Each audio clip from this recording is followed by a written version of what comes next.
இன்னைக்கு உங்ககிட்ட நான் கேட்க போகிற முக்கியமான ஒரு விஷயம் இருக்கு. என்னவா இருக்கும்? முடிவெடுக்கிறத பற்றின ஒரு விஷயம்தான். ஊக்கமூட்டும் உள்ளவியல். வாங்க நிகழ்ச்சிக்குள்ள போகலாம். சேனலை சப்ஸ்கிரைப் பண்ணாதவங்க சப்ஸ்கிரைப் பண்ணிடுங்க. பெல் ஐக்கானும் ப்ரெஸ் பண்ணிடுங்க.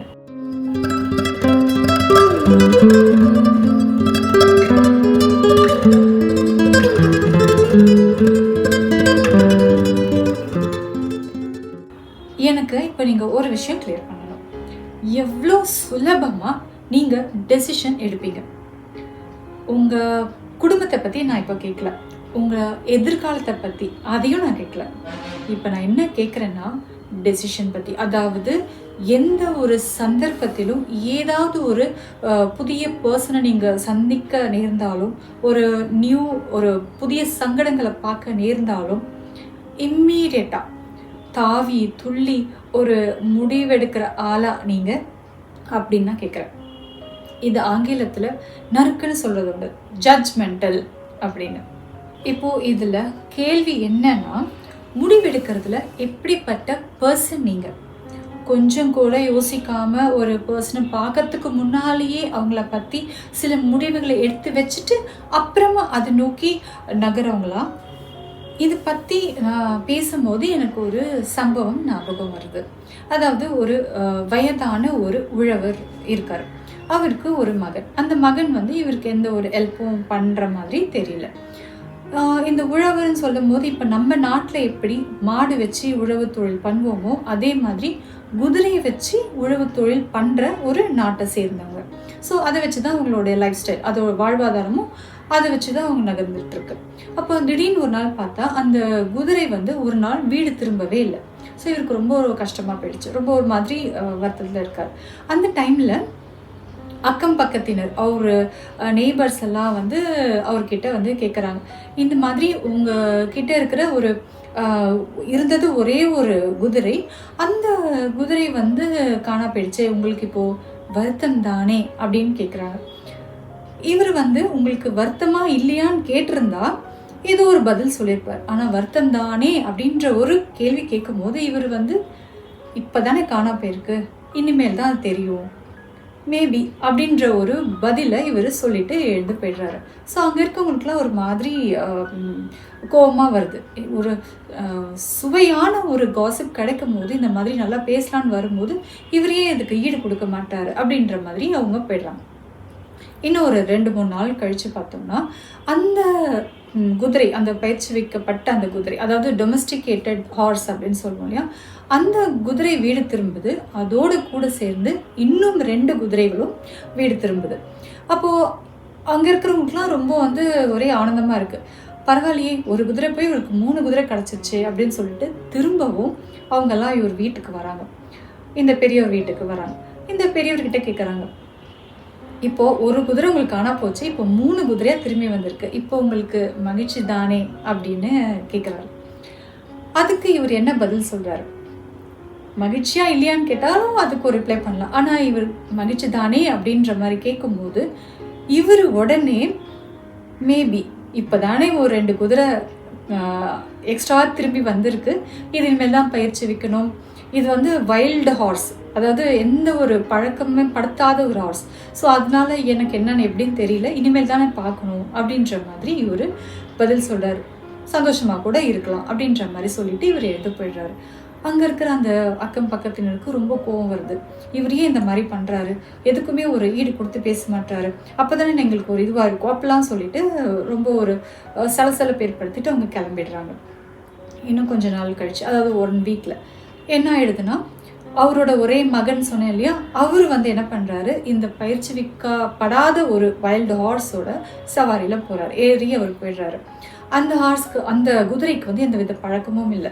எங்கேயோ போயிட்டு ஒரு இடத்துல போயிட்டு அந்த பையனை தள்ளி விட்டுருது.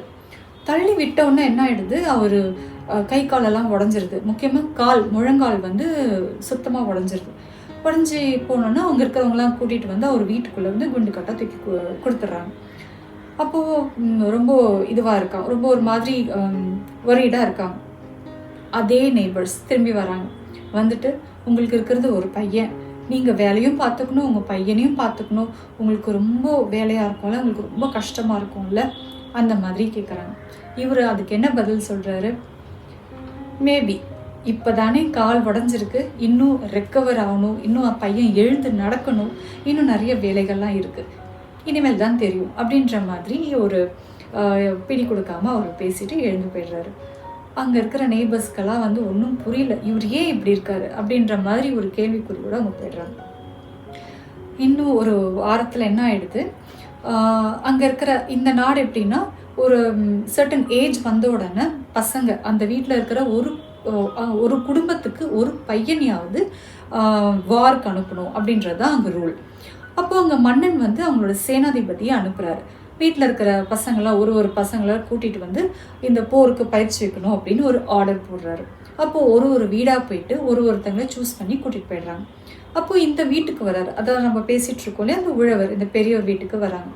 அப்போது எட்டி பார்க்கும்போது உள்ளே வந்து பார்க்கும்போது அந்த பையன் வந்து கால் உடஞ்சி படுத்துட்டு இருக்கான். ஸோ அவனால் அவங்களுக்கு எந்த பிரயோஜனமும் இல்லை. அதனால அப்படியே விட்டுட்டு மற்றவங்களெல்லாம் அழைச்சிட்டு இவனை விட்டுட்டு போயிடுறாங்க.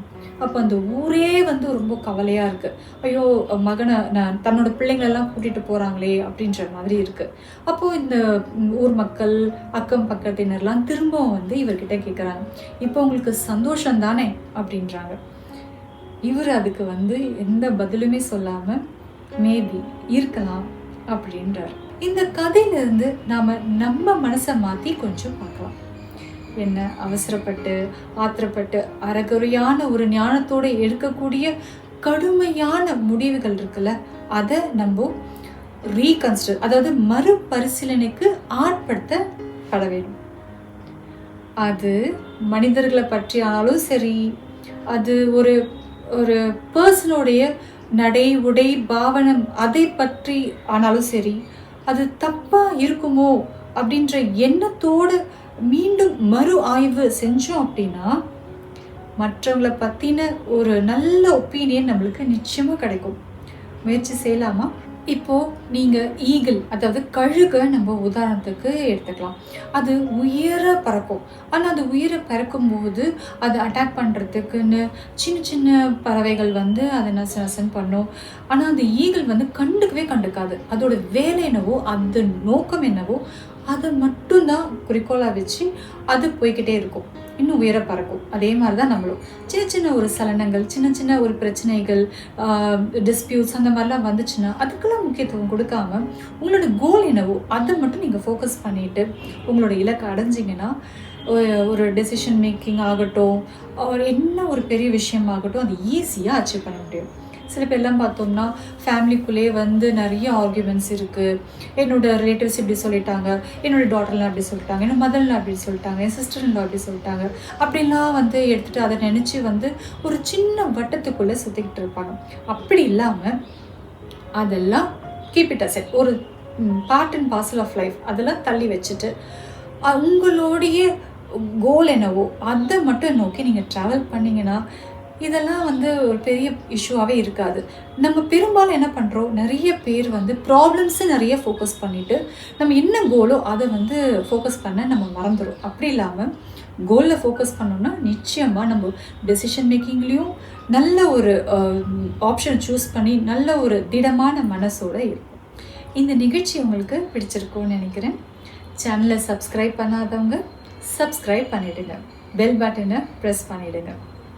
நேற்றைய தோல்வி இன்றைய வெளிச்சம், இன்றைய வெளிச்சம் நாளைய உச்சம். உச்சத்தை அடையலாமா?